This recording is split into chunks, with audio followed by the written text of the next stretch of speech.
In this video, I'll demonstrate how you can manage business vendors in WinkSell.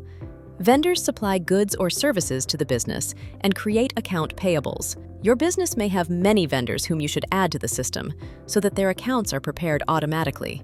At the time of recording purchases into the system, you would be able to select which vendor you are purchasing from.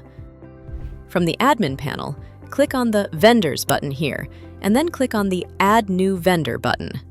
This will open a form where we need to fill in all the required information.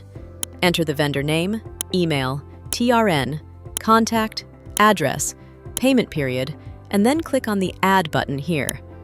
Once the vendor is added and you want to update any info, you can do so by just clicking on this Edit button.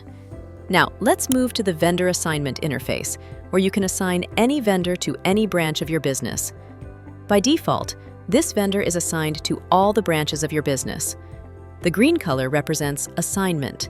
If you want to prohibit any vendor from working with any branch, you can go to the relevant branch column and click on the green field, and then click on the Update button here.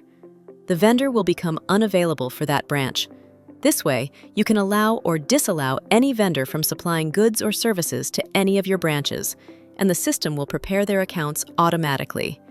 I hope you can now easily manage your vendors in WinkSell, and to learn about other interfaces, please watch our other videos.